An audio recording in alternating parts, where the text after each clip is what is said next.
الحمد لله رب العالمين والعاقبة للمتقين والصلاة والسلام.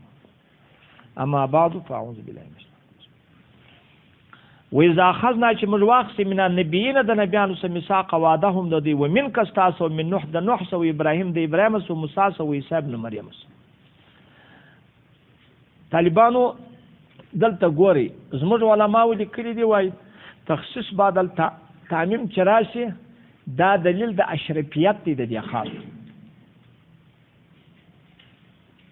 په دې مسار خلاصو کمنیسو دلیل د اشرفیت شو. دلته چې الله پاک وایي ما د نبیانو څخه میثاق واخیستی په دې کې ټول نبیان شامل شو.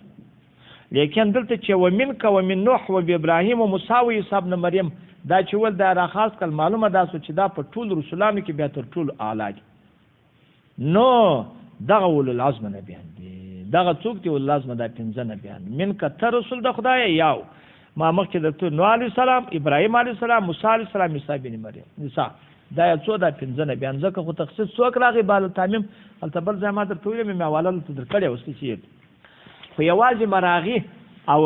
منیر دا وایي د نوح علیه السلام پر ځای څوک دی اسماعیل علیه السلام دی وایي هغه دغه دی مګر لیکن ما درته ویل چې صحیح دا ده چې یا دغه چې په قرآن کې راغلي دغه دی. اوس نو تورې زده کوئ ته چې ګورې دا زموږ ته چې په دغه منطقو په دغه حکمت کې ګورې د هره قاعده یې ویلې ده دا دواړه طرز قاعدې ویل دي طالبانو ته چې پام ورته وکړئ دا ټول د قرآن سره اخیستي. منکه د خدای رسول مقدم کوي پر دې نور انبیاو په څه اعتبار په مقدم کوي په عمر تر مقدم دی تر ټولو کشر په اعتبار د چا مقدم کوي د شرافت ګوره د شرافت په وجه باندې تقدیم راځي. نوح علیه السلام چې بیا پر ابراهیم علیه السلام پر موسی او پر عیسی علیه السلام مقدم کوي د شرافت په خاطر مقدم کوي یا د عمر په خاطر. دلته بیا ګوري عمر ته وکړه عمر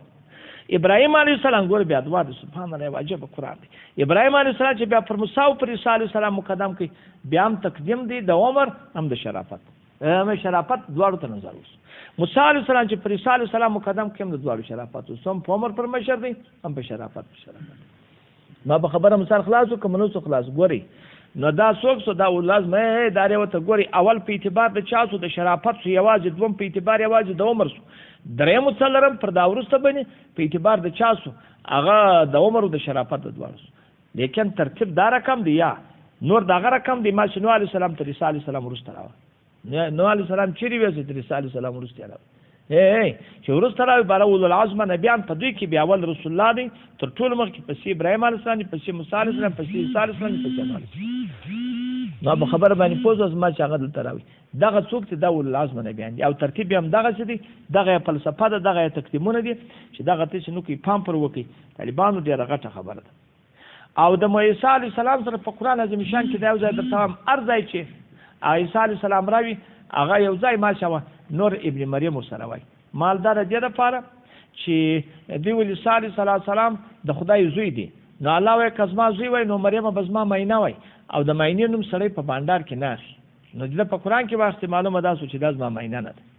دویمه وجه دا ده چې خدای پاک بیا پلار او زوی پیدا کړي د خدای قدرت ته اشاره ده ځکه مور یې ورسره راوړ. دریم دا دی چې دوی ویل دا د بیبي نجار زوی د جنا زوی د الله صد په یوازې منسوب کړي و مور ته چې یا دا یوازې د مور پیدا شوی دی هغه پلار طرف ته یو شی د هغه طرف ته ګر سره لري نه دا څوک ته دا خطا خبره ده. دغه و دغه او اخذنا مجاخذت منهم د دې سمساقا وعده غلیظه سخته وعده مولا جل جلاله وایي چې نه اخذت وکست چې په یاد هغه بالوفا په ما حملو چې دوی باندې بار سوی هغه مو په وفا ته چې وفا کوي چې پرته چې بار سوی دی هغه به خامخا اخي او لیکن هغه دا و چې دوی په قسم باندې زموږ څه په اصطلاح په عهد او په وعده باندې دغه وعده منلې وه والله سبحانه